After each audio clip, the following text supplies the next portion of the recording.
combination of the Ahri and the Zhao. Yeah, so quick look in with those, and I wouldn't mind like a direct answer from WE just to sort of match, but the Gwen is something that's been left open that we see often banned away. BiuBiu pretty proficient at the champion, and you don't want to be playing against Zhao Gwen. That is just asking for a bad time. So they will secure that themselves. Jace is also unavailable, which means you're more comfortable. And the Trundle we saw in last series is a great matchup in the Zhao, right? One of the few champions that can just go in a melee range of him and just tough it out and come out ahead. AL gonna lock in that Xayah with the Jinx off the table, with the Zeri off the table, and Aphelios taken is the AD carry. We've seen particularly players like Huangfeng decide to prioritize. So now going to the second rotation, I think mid lane bans is a big one for me, but actually going to start off with the Thresh. Obviously syncs well with the Aphelios. On the other side, WE, I'm looking towards top laners, right? We often see things like the Akali, the Kennen, the Gnar picked into the Gwen. I think targeting those would be best, primarily because if you target support yourself, AL get first choice of them, right? And I think that's a potential issue.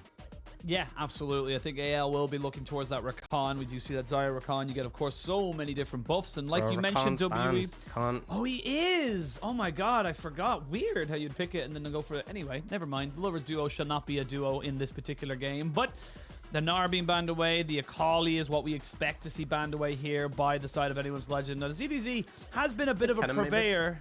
Yeah, I was going to say Kennen maybe as well, but I was going to say ZDZ has been a bit of an aficionado of the Renekton in pretty much any matchup, but I wonder if he'll go towards that again. Yeah, I don't know about in this matchup because I feel like into the Gwen as well is just not a fun time. They will ban that Kennen. Probably going to expect to see a support pick come out here. They've targeted these defensive supports in terms of the Thresh and the Tom. So if there's something they want to prioritize, and like Leona and Aux, you could take that here. But in fact, looks like since they already know the enemy top, they might just go for a top laner themselves and leave support for counter pick, which there's a fair bit of merit to that as well. ZDZ into the Gwen. Again, a lot of the picks that can punish it are off the table. There is still the Akali, which can find kill opportunity later, but instead going to go for the Graves. This is basically just a farming matchup. If the Graves makes a mistake, though, Gwen can kill him, but for the most part, he should just push the wave in and farm up. Now for WE, you know, they have their choice of the supports. Can go for Leona, can go for Nautilus. We'll see what they opt for here. They are toying with the idea of the Leona for right now, but I expect it to be one of those two. And after that, securing a mid. And the thing is, I feel like no mids have really been targeted in the draft phase at this point, right? Vex is something on my mind that does well into the Ahri. You've actually seen the Rise go all the way through, which is kind of crazy to say, right? Normally you see Rise banned in the first three, if anything, and it's been left at this point. So definitely potential for that to come out. We saw how impactful the Rise was in our last series. But maybe just going to play it safe with something like the Orianna. We'll see what he opts for. It did lock that Leona in, so have some solid engage that Trundle doesn't really offer. And they're going to go for the Orianna. So a very strong scaling composition from WE. I think first and foremost... Very strong scaling coming in. But the Sett pick, the Sett pick is coming in, Aux. The Sett pick is here. What do you think about this, Aux? Dude, I love Sett. Sett for Cho-Cho. Oh, baby, I love that pick. Yeah, you know, me being Mr. Ashin here. Look at this hard engage coming in. The pick potential, Aux. It's off the charts. It is, right? And that's what we want from AL. That early momentum, the mid jungle in particular. Fan of the picks, fan of the plays, the aggression. But thing is, right, Trundle could match up into the Zhao. We'll see if they're going to be able to manage this one. Because I think Gwen, Orianna, Aphelios in the later stages, that's scary stuff. Yeah, sorry, I just had something caught in my throat there for a second. It should be sounding a lot better now as we come back into this one here. But yeah, again, you know, this is a good kind of engaged composition coming out from the side of anyone's legend. I like what they've tried to build up with the mid-jungle synergy, and we'll just have to wait and see where they're kind of making their advantages known. But in terms of early game skirmishing, are we expecting much from either of these sides coming into this game? I mean, I think you have to try and make things happen, particularly for the side of... I've literally just mind blanked, but I've just blanked on which team was on the red side. Whichever team was on the red anyone's side. legend was red, WE was blue. Yeah. Sorry, you know, I got distracted a bit from your voice modulation, we'll say, that came in. Yeah, AL, I think they want to be the ones having that early emphasis, right? The problem is Zhao into the Trundle, a little bit tenuous. But he's going to have Prior on the top lane, which is something he can sort of play towards. The Ahri is something that can contest waves well, and a 6 spikes pretty heavily. So I want to see them trying to make things happen, because I think if you just let this go late, you're really going to struggle. Yeah, you really, really are. And we'll see how these teams end up going for, like we said, nothing on the line in terms of playoffs, but plenty to be proven here by both of these squads. WE looking to try and get themselves up to 4 wins. Anyone's Legend up to maybe 6 or 7. They are still a fairly decent team. We had plenty of positives to say about these two sides coming out throughout the split. We'll see what they're able to end it out again. Anyone's Legends got themselves, 2 more games to play. This will be WE's last of spring 2022, again. Drinking my water too quickly as we jump onto the Rift for this best of 3 between these two titans of the Rift. 100%. And I mean, I feel like I look at this comp for WE and I'm like, man, you get to late, you're feeling comfy, but WE are a team where I feel like if the game's going good, it's great. If the game's not going good, well, there's always a game 2. And I feel like as a result, even if they do start, like if the game goes on, but they're behind, I have concerns. A lot of times they kind of just throw their bodies at the enemy team and see if it works. And not always positive, but we'll see how that pans out. I'm watching the junglers. I think Beishong has been so instrumental in the success for WE, and he has a positive jungle matchup here. Yeah, he really does. Positive jungle matchup, and gotta go with little positives throughout the game. You know, we want to try and maybe build these teams up. We want to try and maybe talk about some of the positives that come into this. What makes you happy, Aux? You know, what do you wake up with, and what do you make? What wakes you up and you go, you know what? I'm glad that's a thing in my life. Is it me? Lyric. Okay, it's not me. It's all right. You've got time. You've got time to say my name. It's fine. Hysterics. Munch, Dagda, I knew this was Mazel. Am I forgetting anyone? No, I don't think it. Goldberg, you know, he was on LPL last year. I love Goldberg, dude. He's such a good dude, honestly, man. Oh, Mad Magical, Legend as well. I'm trying to think of anyone. Yeah. Oh, I will dominate. Kelsey Moser, just all the people working on the LPL that I've mentioned. And obviously, a lot of the behind-the-scenes staff as well do such good work. They make me so happy.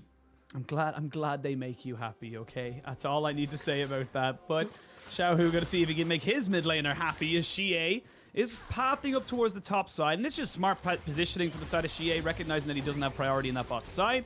We see the glacial augments coming out from both supports. But now, Xiaohao gonna land. The wind becomes lightning, goes in with the audacious charge and forces the flash out there from Xayah. Does get a decent trade back, but it's a Zhao. He should be able to sustain it back up, no problem. Yeah, good early flash win though. I think that's a critical thing, is that getting that summoner from Xayah sets up potential plays in the future. So they always talk about is, you know, getting that summoner from the Orianna. It obviously has some impact, but I want to see a return gank to capitalize. But now, Beishong is toying with the idea of an early dive. This is a Sett, but he is level 2, so maybe they can make it work. Yeah, they may be able to make it work as Beishong finds himself under the tower. That's a huge wave. You can see Betty actually doing really well with Chocho just to separate themselves out. They're not going to be caught out by this, and that was just a really good mitigation there from Anyone's Legend. Yeah, I feel like of all the champions of the game to not want to dive, Sett is kind of up there, right? Especially his glacial augment as well. If he manages to land his big AOECC, and then obviously has the W as well with the shield. You have cleanse as well in the Xayah and the feathers. It wasn't a good dive. You know, I like that they put the pressure down there, but ultimately they didn't deny too much, right? Betty did miss some farm, and I like that they're putting pressure on Betty because he has been phenomenal for AL. I think by far the best performing member of the team for this season. Yeah, I completely agree. And I think that, you know, again, like we said, a lot of positives for the side of Anyone's Legend. I think they've done very, very well, given their, you know, the quickness of which this roster had to kind of come together. You had to have Maple in for Forge a couple of times, and then Forge found his footing very much so. This bot lane has been fantastic. We've mentioned it multiple times already. And even ZDZ, you know, we have a league of absolutely monster top laners, and he's not exactly up there with the likes of, you know, maybe the Shy on his top form, but he's definitely someone who has been showing steady improvement throughout the split. And like I said, you know, I kind of have, you know, when you have clips in your mind where they just stick with you. Yeah, it's forever. Just that fight, it's just that AL fight against EDG, where it was really ZDZ and Forge just playing it so flawlessly. Really impressed me. We're gonna probably won't get to see too much of that craziness in this game from the top lane because again, farming matchup, but. So far, I think neither team really gone in too much of an advantage, and I want to see a repeat gank on Xayah, right? You burnt the flash, it's an Orianna, she's a mobile. I would love to see Chocho potentially get an opportunity to move up. One of the things I think with Sett is, you know, we saw Sett when he first came into the support role take Omni Stone simply because you wanted inspiration to have access to Hex Flash, right? It didn't really matter about the Keystone. Glacial Orb is obviously far better for him. But the whole point is that with Sett, you actually don't care if your flash is down. Sometimes it's good for it to be down because then you can constantly just channel Hex Flash in lane. And it's such a great tool for him. So I would actually like to see him make an early play around mid. You can see they are setting up for it. They're trying to find a window. And if Xiaohao does step up, he will get flashed on for sure. Yeah, absolutely. You do have that extra summoner advantage that was burned by Xiaohao earlier in the game, so we'll see what they're able to kind of work with right now, as we do see that BiuBiu's already fully completed his first item. The first most important item for the Gwen is the I'm gonna stop myself there straight away, as we do see Shane getting caught out. He flashed for flash, but with the haymaker punches him right down. That's gonna be first blood to anyone's legend. And that's what we expect from this bot lane. Cho and Betty definitely punching above their weight consistently this season. I love the all-in. Even with summoners, Jing isn't able to survive. I think the critical thing is that Cleanse does so little against Glacial Orb, right? Because you stop the initial CC, but you're still in the slow field. You're still not able to get out there. Forced to flash and then gets chased down by Betty. This is just going to be more kind of, you see Kedaya there just trying to keep the wave away from the tower, but this is just a really smart move, and it's the power of something like a Xayah, especially as we start to move towards that 12.5B patch. This is going to be a pick that I feel is going to have a lot of emphasis when we get to those playoff matches. For sure, and we've seen players really deliver on it, right? Wong Fong is someone who, when Weibo were doing well, would often pick it up. It'd be able to serve quite comfortably. It's the fact that with the Lethality build, you have so much burst. You're also able to sort of operate a bit longer range. But still, like, the thing is, like, even the Lethality Xayah has quite a lot of DPS just because you stack up those feathers and they can just shred through basically anyone. Yeah, I think that's the best way you can put it. They just shred through people. You go with this Lethality build, and against something like a Trundle, a Gwen, and even an Aphelios, that you don't really build that many resistances on those champions. So you're going to just take so much damage because you are relatively short-ranged. And we'll see how anyone's legends are able to make this one work for themselves. As Xiaohao now recognizing his blue buff is stolen, so you know what? Uno reverse, yours is stolen. However, he can't Uno reverse a dragon because the Rift Herald's not even spawned yet. Yeah, and again, you know, slow early game, I feel like is good for WE. I feel like the composition functions extremely well as the game goes on. What I will say is that, you know, the matchup in the jungle does force the Xin Zhao to play things a bit more respectfully, but they now have the Ahri ultimate. So there's tools now being enabled for AL that they can start to use. But I want to draw your attention to Xiaohao in the mid lane. Flash, back off cooldown, right? So that first initial gank achieved literally nothing. And that's the thing I always think about, right? If you just do a gank to burn a summoner, and sure, you can definitely argue that him not having the flash changes the way he plays his matchup, right? He can't play as aggressive. He has to be more respectful. Sure. But they didn't capitalize on it. CS is even between the two. It just kind of meant that nothing came to fruition, and you saw them trying to make it happen, but Xiaohao did a good job of playing defensively and not allowing them to find that window. And that's the best way you can put it, allowing them to get it, as we do see there.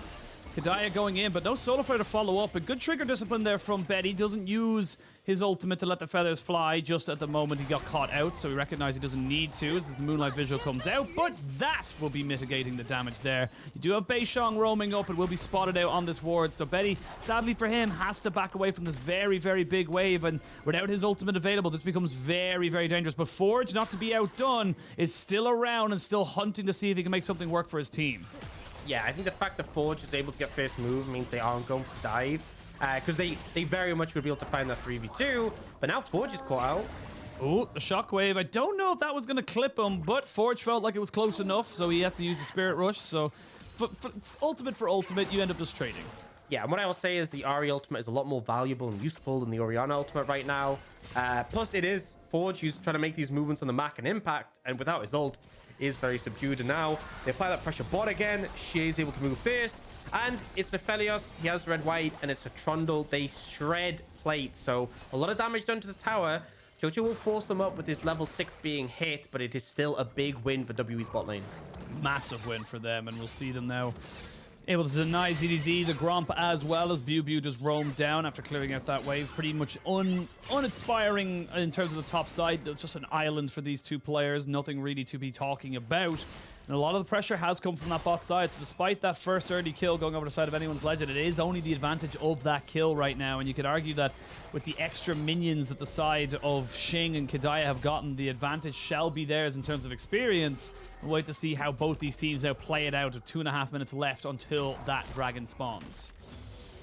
Yeah, the Herald is in hand of AL, so I feel like they can use that to kind of either secure a pretty large amount of gold investment for Betty, or they can look to put it down mid. They can look to use it for priority. But now they're trying to find a play here. Xiaohao has no mana, so this could be a good angle.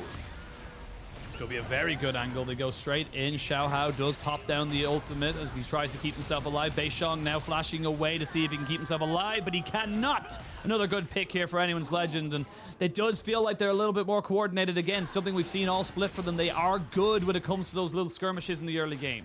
Yeah, and I love to see QiuQiu and Xiaohao pairing up. I always like it when sports move the junglers, look at the plays.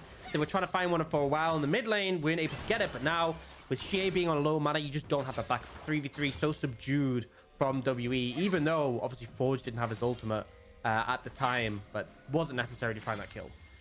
Yeah, not necessary there, but you see top lane now going a little bit aggressive. You do have the Hull Breaker. I always love this pickup. Dagda talks about it a lot. It's so good into something like the Gwen, because not only do you get the 1v1 resistances, which we are going to see being utilized right now, the needlework goes come in, so does the collateral damage. Ghost was burned there by BiuBiu, but more to my point, I'm going to have to stop myself now as we can see the rest of anyone's legend trying to move in. They know there is no ultimate available here for BiuBiu. They're going to drop down the Rift Herald that they just picked up. Forge now finds himself in a little bit of a precarious situation, caught between an Ice Pillar and a Scissors as they do drop down Shelly into the top lane. Now you can see BiuBiu does get the immunity as the charm does come out. One more Q and Auto should be able to do it. The charm has been botched completely, and they will get the Gwen out. Forge does not land it. Now ZDZ, he has to flash away. Shockwave lands, and everyone from WE has joined the party. It's going to be a PvE, and I will say that despite losing the kill, anyone's legend get all the plates up on top, and they're getting all these plates down on bottom. So in terms of net gold, they're still coming out on top. Yeah, definitely a win for AL, right? I will say the fact they didn't get the tower and they committed Herald, a little bit rough from the top side. Ideally, they would have wanted to get that first tower. But it's the fact that because Kedaya moved and QiuQiu didn't, they're able to zone Jing away. They're able to pick up a ton of plates to the bot lane as well. So a net positive for AL, even if it was a bit of an overstep, and even if WE did manage to punish. I think, in my mind, if like the fact they already had Herald and they only garnered, you know, a moderate advantage, I feel like WE can be somewhat happy with that. And again, as the game goes later, I feel really confident what WE have, right? We saw Xiaohao with a shockwave there. That will start to really hit as the game goes on. Yeah, it really starts to hit.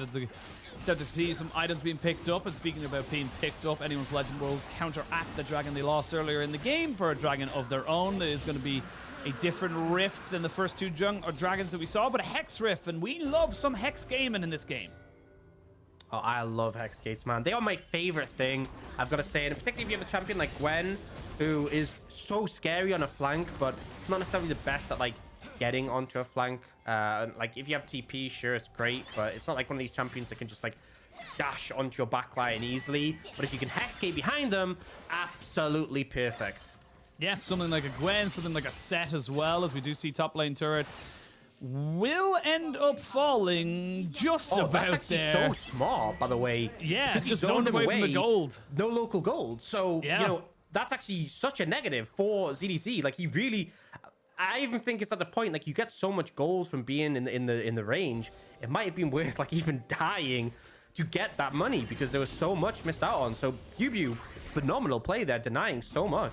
Yeah, well played by BiuBiu. And again, on the Gwen, able to put down some decent pressure. And you can see that despite that turret going down pre-14 minutes, it is still about 100 gold lead for BiuBiu. So you don't get any of the benefit there. You don't get any of the local gold.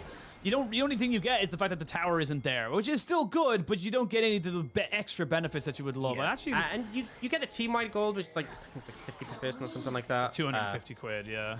Quid, so Jesus.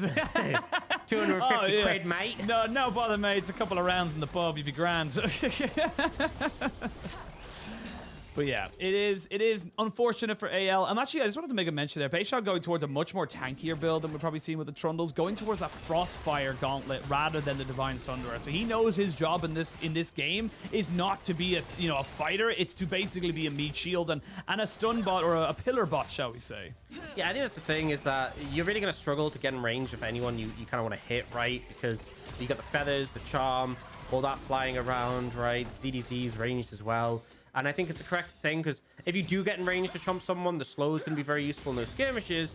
But on top of that, you just play for the pillar, right? And it's super valuable in that regard, the fact that you can pop that and just really disrupt AL. Force things like an Ahri charge of the ultimate to be used to get away. Xayah, notoriously someone who struggles against a Trundle because, you know, you can outplay so many skill shots, but you can't really outplay the pillar without using your flash. See if it does end up leading to anything. It's a dragon apiece, but only about a 700 gold lead in favor of anyone's legend. And WE still got plenty of options. We talked about the late game for WE. They've got some serious hitters there. The Orianna, the Gwen, the Aphelios. They will have an awful lot available to them should we start getting to that 30-35 minute mark. But you got to get there. That's the big thing. Look at down the items. We do see first items being picked up pretty much across the board, apart from the supports. You got the Gale Force now finished up alongside the Cole that just got finished stacking there for the side of Xing. And on the opposite side of that, Betty has got his Eclipse as well. So both AD carries in a pretty strong point of power. I will say, though, Betty is having a little bit more of a benefit of the gold being spent, as he is working towards his Man Immune, which is a little bit cheaper than most of the items the Aphelios will take. And with a minute 30 or just above it till the dragon spawns, I'm going to be looking very, very hard at both of these AD carries and how they're able to impact in this next fight. I think what's big is WE have a dragon, right? So it's not too concerning if they give one up. I think they can kind of afford to if they need to. Because I think AL are kind of coming into the point where they're really spiking hard. When Betty has that Man Immune fully stacked, that's a huge spike, right? Without the champions, the mid-game, you often see that from Jace, right? The Ahri, 1-2 items is really where you're hitting hard. Charm and Everfrost, very powerful, but will fall off after that point. So I think now AL, even in gold, even in dragons, if you're going to make this game work, you need to find momentum around this next fight. You need to find momentum. You need to find picks. That is what you're looking for. And you have the tools to do so. It just comes down to execution. Yeah, big time on the execution. How you're able to make this one work. And Betty, I thought it was going to be a little bit easier for him to clear that wave. But with the Inferno just spreading that extra damage there. And oh no. Forge, you're going to have to use Spirit Rush here and probably even Flash if you want to try and get away from this. We are going to see him use this both in very good effect alongside the Everfrost and gets himself away. But because you committed so much down to the bot side, WE, anyone's legend, a free roam towards this mid lane. And they're going to get 2 charges off of Shelly. And honestly, they might even try and rotate towards mid or top as well. They've got so much priority in this top half of the map. Yeah, they're going to try and move there, but they don't have a wave currently, and I think Xing's going to be able to get there to help defend if they need it, but they're not even going to go for it. They're going to steal away things on this top side of the map, but I think, for me, WE, the play should just be grab that dragon, right? If you secure that, it really puts the Soul comfortably out of reach of AL. It would literally be a situation where they're not going to have Soul. Bare minimum, like the earlier said, have it would be like 33 minutes. And by that point, well and truly will your comp feel like it's starting to massively lose out in terms of scaling. So it just eliminates that Soul as a potential win con, and pressure is going to build more and more on AL. Yeah, and also, even just as a single Soul, you get that a little bit of extra ability haste and attack speed. Great for something like a Gwen. So or even, good for, I feel like that's the thing is that, like, it's so good for Gwen. You have, like, Infernal gives you, like, Adaptive Force, right? Oh. But there's a lot of champions where, you know, Gabe's coming in. There we go. There's the charm going to land. As we can see, Beishang just kind of left Xiaohao out to dry. Kedaya trying to see if he can run away, but he cannot. And that's going to be 2 quick kills going over to the side of anyone's legend. There's no objective to take, but they do get the gold from them. Yeah, that's the sort of plays you want to see. You want to see more of that from AL. You have the Ahri, you have the Engage, potential pick, and they managed to catch WE on that rotation. So a positive and continue that momentum. They can now lean that down, that pressure towards that bot lane tier 1. Should be able to pick that one up fairly easily and just build up a bit of a goal lead, right? It was pretty much dead even, minor advantage maybe, and now it's going to be about 2,000 after this tower's taken. Yeah, and that's going to be 2 towers going. And that's going to be a lot of pressure here as you look at the replay here. And again, it's kind of WE, again, the frustrating side of this team, just being in the position they just shouldn't be in. Yeah, so the reason they're here is because they overstayed for the blue. If they just left the blue, right, they could have just left, right, after the 5th dragon. They could have hex gated out. Multiple things could have happened here for them to get away, but they greeded and were punished. Very much punished. We will have the Baron spawning in 15 seconds. It is a 2,500 gold lead for anyone's legends. 2 dragons, though, to Team WE. And we're starting to see now some pretty big items being picked up from the AD carries. You now have the Bloodthirster here available to Xing, so he's got a little bit of extra survivability to himself. Also a little bit of extra shielding should he be able to get, or should he be getting caught out. I don't know why that sentence was so hard for me to get out, but it was. And use your words. Use your words. Yeah, I got it. You know, I can do this. I just do this for a living. I know I can speak English. I swear. But yeah, WE now trying to group up as a 5 or even a 4, getting BiuBiu onto the side lane, and this is kind of where they're strongest. You pop down a pillar of an overextended member. We talked about it many, many times, and you should be able to at least burn summoners, if not get more. This is where I'm kind of a little bit scared, because there's a lot of teams in this situation who I would feel for where WE are, they're pretty comfortable. But so many times have they forced plays and it's backfired massively when they're in a deficit. This one, positive, right? They stun out Xiaohao, they get the tower mid, no real chance for recourse. Love to see it. But I'm just always tentative that they're going to make this overstep, this over-aggressive play, and they end up with pie in their face. What kind of pies do you like? What's your favorite pie? Because we don't do like American pies. We don't do just like cream pies. You know what I mean? Like just like nothing but like just a base and then like whipped cream on top of it. We do more like apple. Is that a thing? I think that's a thing. I'm pretty sure that's where the whole like pie in the face thing comes from, because you know like you smack like a clown and stuff. It's just whipped cream. That's so weird. Yeah, I'm a big fan of like. I mean, I'm into savory pies and your sweet oh yeah, pies. You know. you're big steak and kidney. Plum pie is a banger, right? Never I'll say had that plum much. pie. Oh, it's so good. I used to go to this place in Germany where they had plum trees nearby, and you get some plum pie. Oh my god! I think I'm a bit of a basic, kind of a basic Betty in that regard, because almost said something slightly different there. That's again getting a little too casual. I like my apple pies. I'm just like I like basic kind of sweet apple pies. Yeah, I think. I mean, I love apple pie. I think for me, I felt like it went without saying, right? But yeah, definitely a solid take. Yeah, sometimes the classic just works, right? Yeah, I mean, it's a classic for a reason, Why do we see Jinx and Aphelios all the time? Classics just work, Yes, gotta keep them all the time. Why overcomplicate things? And it looks like WE just charging forwards. They don't want things complex. No, they're not gonna get it complex. They're gonna keep it nice and standard. Everyone's gonna go back to those lanes. We will have a dragon in a minute's time, and that is where we're gonna maybe seeing some fighting coming out between these two teams as WE start to just get a little bit more pressure around this mid lane, trying to make sure they can bring down the Gwen without having burned the TP. They've got side lane pressure in top, but they are losing it in bottom, so it is a tit for tat on both sides. Anyone Legends first on the river. Yeah, and I'm going to say something. WE don't need to fight this, right? They can very much opt out. AL will only have 2 dragons, and they could back away and live to fight another day. They probably won't based on how they're positioning, but if it goes wrong, I just want to remember that I set that up, right? So I feel like it's one of those situations where you should assess the situation. You should check out, do we think we can find a good fight? Do we have the right vision set up? Are we going to get picked by Forge? Yes or no? And then opt into the fight based on that. And I think that's the right play here, rather than just trying to force on the dragon, because the pressure really isn't on you right now. It's on AL. That's why they're playing so aggressive so far up here. Yeah, they really are. And you can see Beishong now. We will see them go straight down onto Chocho. He gets caught by the shockwave and taken out of this game. Shing flashes away and keeps himself alive. The charm not going to land onto anybody as BiuBiu now wreaking havoc with the needlework. The feathers have been called, but nobody shall be stopped. It's a 1-for-none trade in favor of WE. And honestly, with the health bars, they can go straight towards this Baron. I was saying if it goes wrong, then I set it up. But honestly, that went pretty good. There's still a lot of members alive for AL to test, though. And health bars are starting to drop. This is risky. Here we go. ZDZ. He's going to try and find himself Kedaya. As the Baron goes down to 1,000 HP, they will be able to secure it. Can they get the kills on the back of it? Xiaohao flashes away, knowing that he would have been dead to rights had he stayed any longer. And that's a Baron for the side of Team WE, turning this game on its head. Yeah, and AL will get the dragon in response, but as we said before, it doesn't matter. So really nice play from WE, right? They felt confident in the fight. They managed to navigate it well. They didn't critically overcommit into the dragon area. That's the big takeaway here, is that AL had vision control around this dragon. Face checking it would have been very dangerous, so instead, they pull them up towards the Baron, and in this open area where no one can be hiding in a brush, they go for the engage.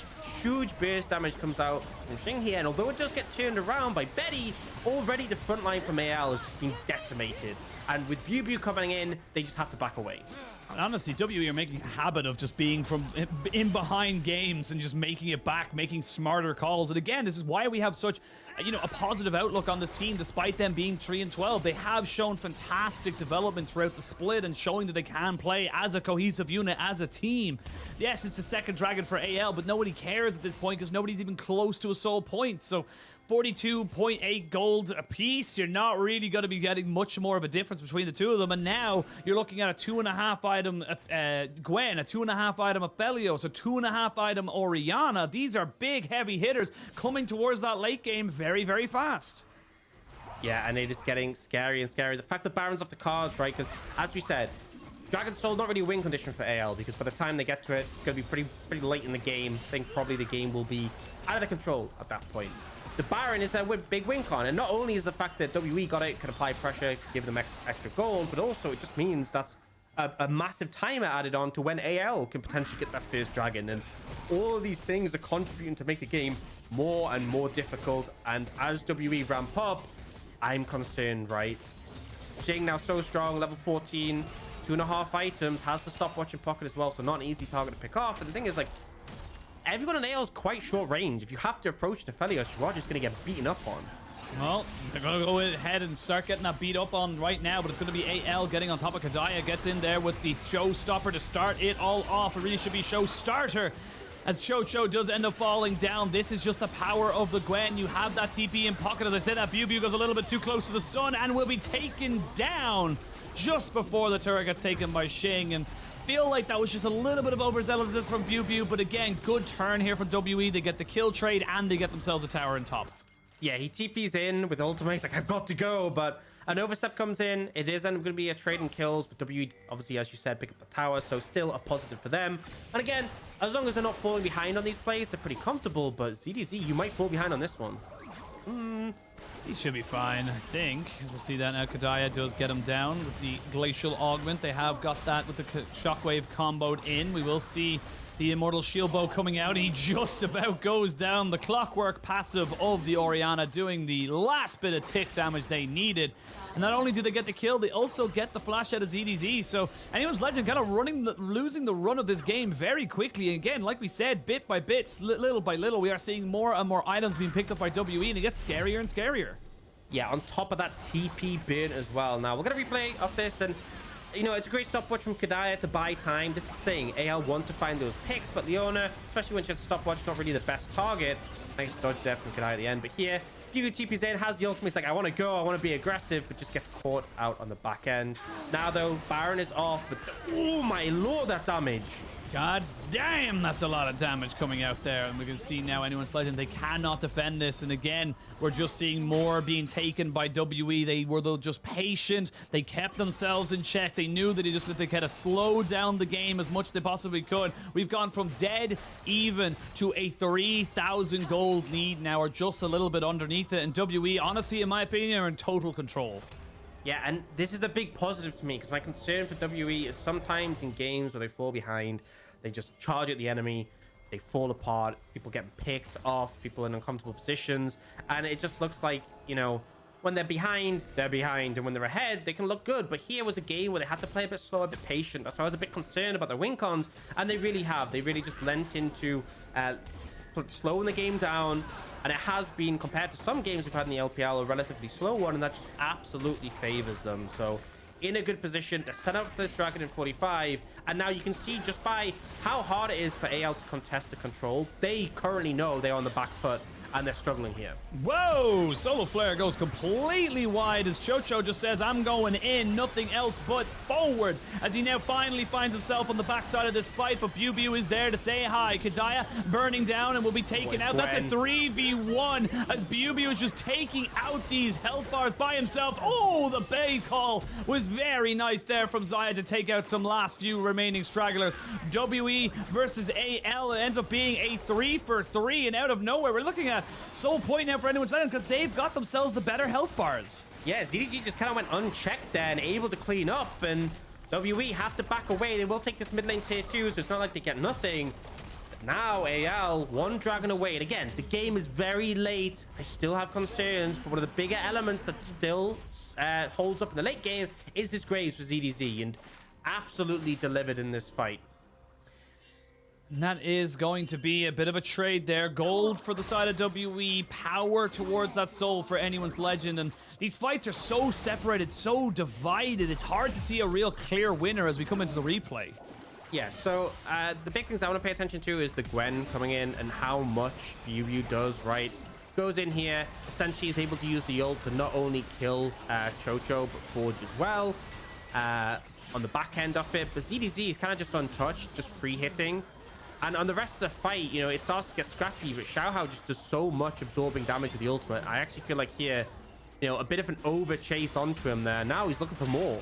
Yeah, definitely looking for it. Anyone's legend trying to see if they can catch some people out while the Gwen is not here. The shockwave is going to be used. The solar flare catches out ZDZ. They've got the Gwen coming back off of a flank who immediately goes over the wall. The needlework doing just that as they find QiuQiu, but they will kill off the Gwen. That is a trade you will take any day of the lethal. Moonlight Vigil is good, but not good enough. The charm will land there on the base Shang as Betty is just trying to kite this one out with the feathers. You can see him moving forward. They get the flash in. Kedaya trying to land the CC, but he shall just CC himself for it into death. And now Xiaohao feels like they can go back into this fight. They haven't got a charm just yet. They will miss it straight away. These pillars are coming up so often. It's the AD carries popping off. It's Betty versus Xing. Betty versus the world. As he tries to make this one work, he won't be able to take down Xing and should be able to defend his break. The flank comes in. That's going to be a TP there from ZDZ as he gets himself a little bit of resistance from the hole breaker. This fight is not over. The shockwave is back. That's how long this fight took, and WE get themselves the 4 kills. And with the jungler down for 25, they should just be able to head over towards that Baron. This is the thing, this 3-man, the Trundle, the Aphelios, and the Orianna. You have the constant rotation of those killers. It slows the shielding, the speed up from the Orianna, and then you just have Xing there, basically untouched because of that bloodthirst that just ends up functioning as a moving turret, cutting down AL, and now they'll be able to secure that Baron. Second of the game. Second of the game, they're going to get themselves up to about a 5,000 gold lead as well. As if we look at the replay, this one's going to be a long one. Yeah, and I think that's the thing is that big shockwave comes in, and this is a signal for WE they can kind of just chase down.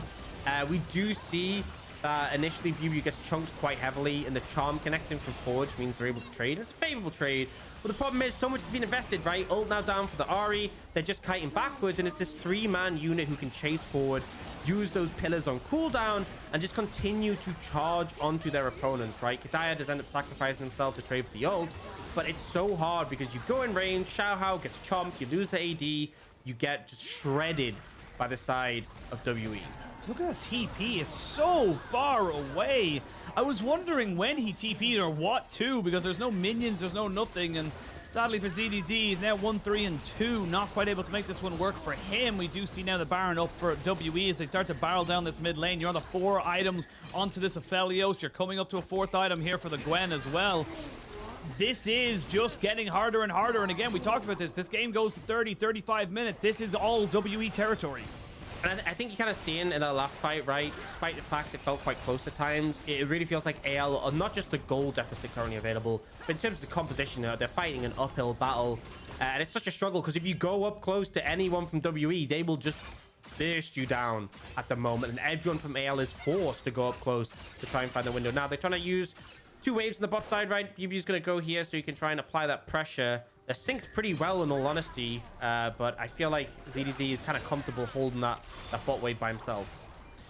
Well, here we go. We're going to see them try and just siege down this turret. You got decent wave clear, though, with the Ahri and the Xayah, so not quite as easy as it looks. You're also still relatively short range on the side of Team WE, so you only really got a little bit of range once that Calbrum comes in for Xing on the Aphelios, but the sideways are being dealt with by ZDZ. He's the one who's trying to deal with this Gwen, and honestly, right now, with the items he has, he should be able to just clear these waves. So far, so good for anyone's legend, but there's the solar flare coming out, but there's no real follow-up here, and WE look like they're just kind of struggling to figure out what to do with this Baron.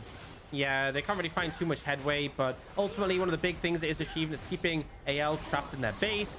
Dragon up in 20 seconds. Oh my lord! Damn! Damn, and that's the damage that you were talking about when the Orianna starts to become a heavy hitter. That is what you would be expecting to see, and now you can start to get a little bit more value out of this Baron. You can run forward knowing that that charm catch potential is no longer there, and this could just be WE taking down anyone's legend. There's no real defense here, because without the charm, there's no real threat of being killed. Yeah, TP gonna come in from the Gwen to tank up the tower aggro. They're gonna look for it now. They're gonna go for it. You gotta fight here and now. Your Nexus is exposed as Chocho has fallen. It's Betty trying to see what he can do, but you gotta flash forward by Xing to get themselves set up and ready. WE going to be taking this game, setting themselves up 1-0 in this series. And I think the big thing for me is that WE had a clear win con, right? I liked the draft, and they had windows had to navigate around. And something they did, which I feel like they're often guilty of not doing, was they slowed the game down and went, look, we can just take this at a leisurely pace. As long as we don't make any over-aggressive plays, we're fine. And that's exactly what happened. And I think, despite the game got very late, and there were still quite a few close fights, I think it kind of highlights how well AL were playing on an individual level. But because they couldn't find that early momentum, they just never actually found a way in, right? They never found a way to get enough of advantage to close out the game. They couldn't stack enough dragons for Soul to be a win con. They missed out on that first Baron. But like, there was that fight where Forge got the beautiful charm onto BiuBiu and took him out. Like, plays like that are good, but it just doesn't matter when the enemy team outskills you so heavily. Yeah, they're good, but also they're not as consistent as you probably want them to be, and this is exactly what anyone's legend fell into the pitfall of. And Beishang, again, yes, he was on the Trundle, not exactly the most riveting of picks, but just having him constantly walking forward as the tank Trundle he knew he was meant that he was able to constantly fish for